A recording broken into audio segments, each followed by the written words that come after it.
চলুন দেখে নিই আজকের দিনটা আপনার জন্য কেমন যাবে। Thank you so much universe. Thank you universe, আপনাদের কি ব্লেসিংস দিচ্ছে, কি বলতে চাইছে ইউনিভার্স আপনাদের রিলেশনশিপ নিয়ে। কোনো একটা স্টাক পজিশনে আছেন আপনারা, হ্যাঁ, কোনো একটা টেনশন, কোনো একটা চিন্তা হতে পারে। আপনারা নো কন্ট্যাক্ট সিচুয়েশনের মধ্যে আছেন, আপনাদের মধ্যে কোনো রকমভাবে কোনো যোগাযোগ নেই।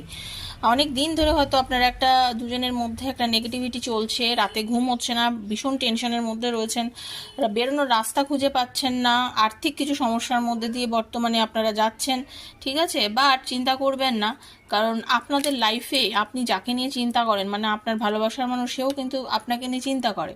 হতে পারে সে হয়তো আপনাকে নিয়ে মানে কল করছে না, কথা বলছে না, বাট সেও কিন্তু একাধারে আপনাকে নিয়ে চিন্তা করে। সেও একা হয়ে গেছে বর্তমানে, ঠিক আছে। সেও কিন্তু নিজেকে একা করে রেখেছে, তারও আর কিছু ভালো লাগছে না, সে আপনাকে নিয়ে চিন্তা করে।